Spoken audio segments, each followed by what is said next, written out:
And welcome back to my next video. Today we are continuing our discussion with Ron. Hi, Ron. Howdy. We just did an interview with Ron, and Ron, can you summarize that 30-minute interview in about 30 seconds? Well, Your whole life. Yeah. I'm a businessman who owns and lives in a van, and I'm semi-retired, but not totally. So I still got to work a little bit, but that's life. But it's okay. It's a good one, too. So you were a long-distance backpacker I was. and started making gear. I started making gear for the industry back in about almost 20 years ago. So, and it's turned out to be a pretty successful little operation late in my life, and so now I'm enjoying the fruits of the labor. And still running the business. I'm still running the business. From here. Yeah, from anywhere I happen to be. Right. Which could be here in the United States, or it could be in Asia, or it could be Europe, or anywhere. So you are a digital nomad. I am totally. We tend to think of that as millennials, but you don't seem to be a millennial. No, I'm a long, long way from being a millennial. Yeah. So. And so you make ultralight backpacking gear. I do. And you kind of incorporated that philosophy here into your van. Yeah, I've always been a minimalist all my life. Okay, and so you have taken that the idea of living out of your backpack or living in a camp around a campfire, and moved into a van. And you've been in this van 6 years. 6 years. I've had it for about 7, but finally moved into it about 6 years ago, and I've been living it ever since. And it's a Sprinter. What year Sprinter? It's a 2012 Sprinter. So, I've put about 108,000 miles on this one so far. So it's done its duty. I still take it to clients and things like that, but for the most part, it's a pure pleasure van. So, of course, the design work stands out. But the second thing that stands out to me is the coating that you've put on the van. Yeah, that's Rhino liner used for truck beds. It's very durable, and I spend a lot of time with this van off-roading in very remote areas, going through sagebrush and all kinds of stuff. And this will just plow right through sagebrush without leaving any scratches or anything. So I often support long-distance hikers, on their ventures. So I will have to go to remote road crossings for trails and whatnot that could be miles and miles and miles away from anything. It may be 20, 30 miles around down a dirt road that hasn't been driven in 6 months. It may not be four-wheel drive, but it goes anywhere four-wheel drive goes. Yes, absolutely. Yeah, the Sprinters are amazing rigs. Yeah. The Mercedes really did an amazing job with them. Yeah. Well, do you mind if we step inside and take a look around? Be my guest. All righty.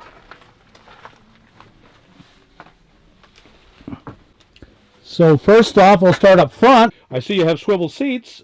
Did you make that happen, or did it come that way? I installed the swivel seats because of the fact that it just gives me that much more usable space in here. I have meetings in here with up to 6, 7 people at a time that they can sit comfortably. We can discuss things. Most of the time is relaxing, and I like to be able to. I wanted to make it big, so it's wide open. It's open seating with a lot of windows.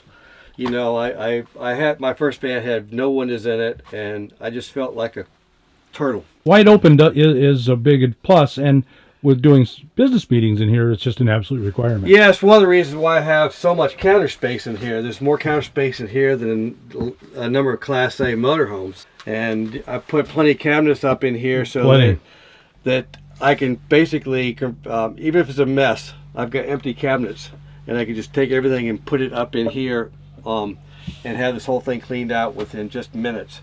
So it stays nice and professional looking, but it's still very comfortable, The bed flips out in 10 seconds.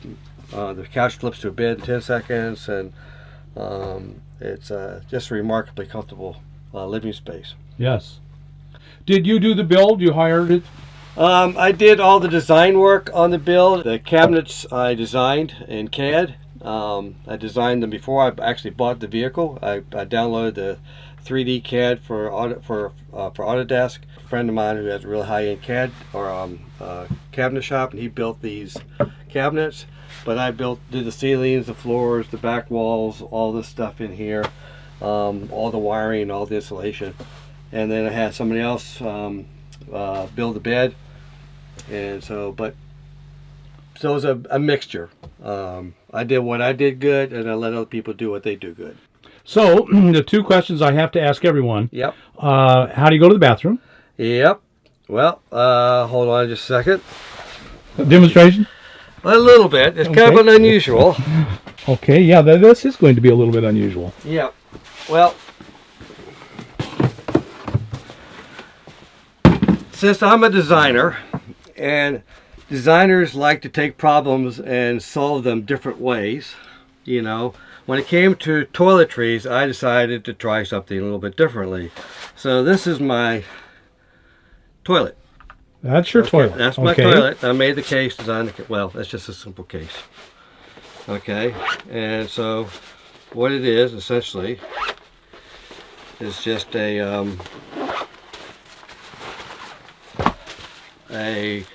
what this is a seat. It's got inside the seat is just the same as on the ceiling here, the vinyl. Okay, and padding and a piece of plywood and some metal rails, and that just goes over here and gets latched down. And then this is an old garbage can from a the ones that do the grinding of the paper shredder paper, so it's nice and stiff. Yes. You know, regular garbage cans tend to be kind of flexible, but shredder cans, because they got more weight for the top, tend to be and you can sit on them without collapsing. And I just drop this into here, and the metal rails hold it tight, and voila, it's nice and padded and works. There you go. That is the most amazing 5-gallon bucket I've ever seen. Yeah, it's very simple, very quick. You know, it fits in there. If somebody comes in here, they look at that, they don't think it's a toilet. You got a trash can. You got a trash can, right? So you try to be innovative when you can. It takes up very little space. Yeah, that's amazing. The other thing about backpacking, all my stuff is multiple use. Right. So every time I come up with something, I try to think about how many uses can I make of that. I've written whole documents on how to pee in the woods, environmentally friendly and whatnot, and get rid of your toilet paper and the whole works. So eventually I'll do a video on that myself. But yeah, there's a whole controversy on how to poop in the woods. Yes, there is. But I have a background in that because I was also have a degree in forestry, so I have a whole lot of knowledge about forestry and stuff like that. And I also, in my youth, I spent 7 years working in one of the largest sewage treatment plants in the United States. So I have a pretty good idea of sewage. So your second question. Oh, the second mandatory question is, how do you shower? I have a shower up on the roof, a tube. It's a 7-gallon tube shower. So it's like PVC? Yeah, PVC, black PVC pipe, and then the back doors of the van will come out vertically, and then I have a shower curtain that goes across that, which gives you enough privacy. And most of the time, if you're, you know, if I'm in a place like here, I can go to Planet Fitness, which isn't too far away. But if I'm really boondocking, I don't even need that. You know, you're out there and nobody's there. So your solar hot water, is it pressurized, tied into the? It has a pressure valve on the top that I can pressurize it, and it has a valve and a hose, so it can go up to I think 10 psi, which is more than enough to pressurize it for a good spray. And how do you get the water up? I have an extension ladder in the back. Just climb up the thing and pour it in. You know, 1 gallon at a time. So right, it works. It works, yeah. And I put spring water in there, so it doesn't really have to be, you know, pure stuff. So, and it could creak and. Yeah. You know, you got to shower. You don't have a sink. I do not have a sink. I have been using, I guess, your method of alcohol. To wash dishes with? Yeah. On the end of this is my sort of closet for cleaning supplies, my alcohol. Then I have some bleach behind there. Yeah, I can spray that into the poop thing for odor. And then I have little bags down here for trash stuff like that, and there's some towelettes. So, and then this is for putting in like coffee grounds things, and then compostables. Compostables. And then what I do is I have a two-part system is there's also a roll of toilet or a roll of paper towels. You know, I'm a designer and I like a Zen thing. It took me 5 years to figure out where I was going to put that paper towel rack because I didn't want it under here disturbing my Zen. So it took me 5 years to say, okay, hey, that's the perfect place for paper towels. Yeah. But anyway, I take the last paper towel I had when I for the final wiping down, and I use that for the first paper towel the next time that takes all the cutty stuff off. What a clever idea. So I take all that off. The last wipe is clean. It's clean. 100% clean. Very clean. So I just poured that stab of that here. I've been throwing mine away. Yeah. I'm glad you said that. I put them in there. I take them out. Then I reuse them because they're nice and, you know, they're fine. Yeah. It'll take all the real crud off of it. You spray a couple of times, take the crud off of it, get it nice and clean. Okay. Then you throw this away. And then you get a clean one. And then you do the final. And then you just pour that away. It'll be dry by the time you use it the next time. Yeah. And you use this paper towel twice. Yeah. And you use far less paper towels that way. And so this is an induction cooktop? This is an induction cooktop, yep. And you have a microwave, too. I do have a microwave. This is all electric in here, pretty much. So. And how much solar do you have? I have 600 watts total solar capable, and I have about 300 amp hours of lithium. Lithiums. Yes. So that's more closer to 5 or 6 in lead acid. Well, this is my water, Berkey, which most people are familiar with. Yep. You know, I have an oversized TV, which I rarely ever use, and a refrigerator, which is pretty good. This is a Engel. The best. Yeah, and it's a front opening, and lots of drawers. You know, lots of drawers. So I have way too many drawers and cabinets that are almost empty. Like this is a roll of towel. I go for Costco towels. But and these are all compression fit. They're really nice. There's no hardware on them, and nothing falls out. See, even a whole empty cabinet for nothing but for my dirty clothes. That's a question everyone struggles with, and you've got a whole cabinet for it. That's dirty clothes. That's pleasure, is to have that much extra space. Yes, and I like it because I watched my parents die, and I watched them downgrade over the years. And in the last, couple of years of their life, they were basically living in a single room with a few mementos, and that was it. They spent several years in that mode. And I decided, I don't want to do that years from now. I'll do it now. Get rid of all that stuff now, and then just enjoy the rest of my life, and not do it in some retirement home where I can't do anything. Right. Get rid of what you don't need and value what you do. Yes. I'll show you the bed. It's really simple because a lot of people have a really bum beds. I discovered over the years, and so that's just sort of the day stuff, so I can relax, take a nap, and make my bed. Boom. And then in this little closet back here, or cabinet right here, I have a pillow and sleeping bags and whatnot, and I can make my bed and put it away in 30 seconds. Wow. And so okay, that was the fastest I've ever seen. So if you get that knock on the door at night, Yeah. And by the time you get up and open the door, I can make my bed. I can open the door. I can say, I'm sitting down here. I'm just stopped for a rest, guy. I'll be out of here in a little while. And he doesn't think you're sleeping in your van, and you're just gone. Yeah. Did you custom make that bed, or? No, there's a company up in Portland who makes them. I had them custom size it for the length I want and the width I want, and also because there's a wheel well here, they had to move the bottom strut over to the right location so it would fit where I wanted it to do.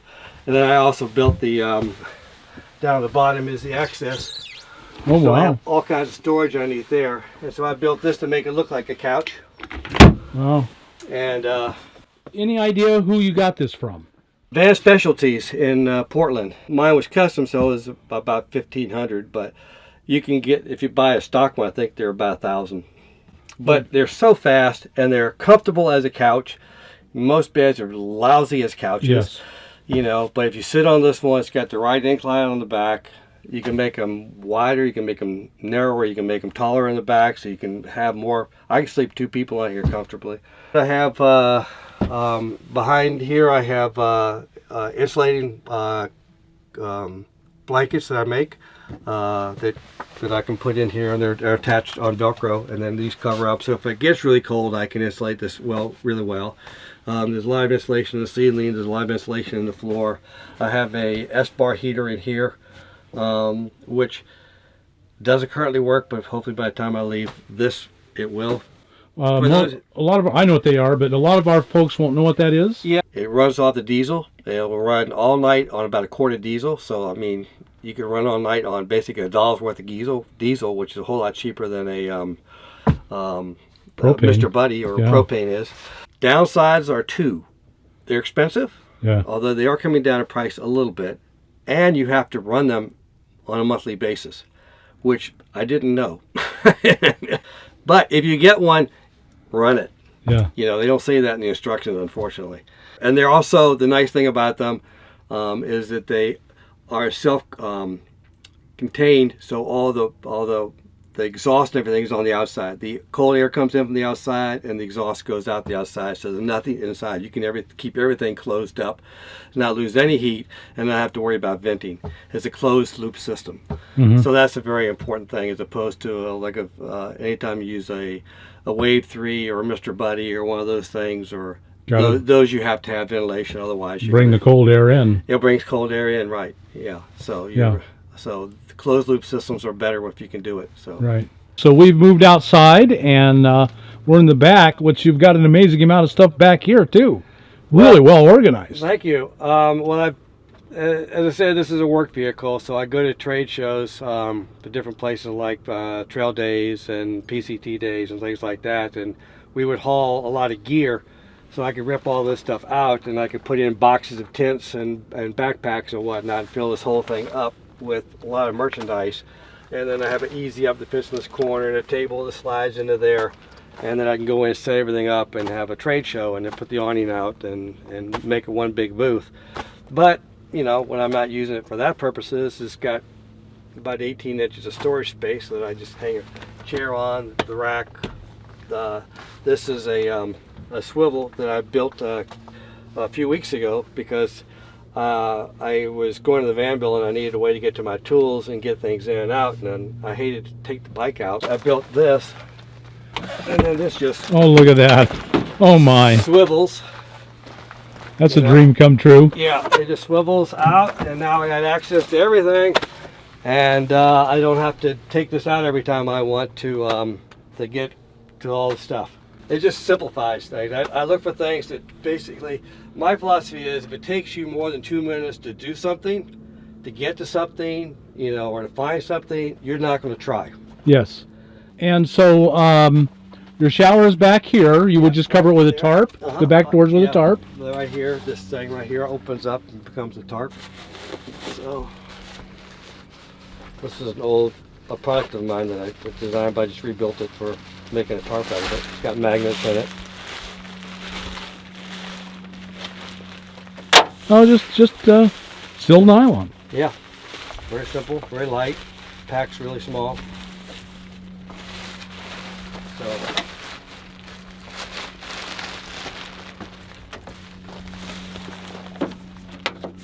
voila. And there you go. Do all the four corners, and you got a shower. You got a shower. And I noticed the spigot was at the top, at the end of the... and then there's a hose up in the corner there. I can just put it in there, and the nozzle on top for putting it in the pressurizer. Yeah. So very simple. You know, most of life's things can be solved with simple solutions. So this is my company. If you want to follow me, though, I actually do have a YouTube channel that's basically Falling Water Adventures under YouTube. And Falling Water is my trail name. If you're familiar with long distance backpackers, they adopt a trail name on the trail. So my trail name is Falling Water. And I actually have a domain, fallingwater.com, which I have some stuff up there, not much, but Falling Water Adventures on YouTube, and I do, you know, kind of day in life stuff, and I also shoot videos for cooking. I do a lot of cooking. It's probably one of the highlights of my life, and so I like to cook a lot, and I shoot videos on them. Cool. So. Cool. Well, Ron, thank you so much for sharing your life and your van with us. It's really amazing. Really, really astounding what you've accomplished, and you know, it hadn't gone to your head. You're just a simple guy living a simple life out here with us, you know. Yep.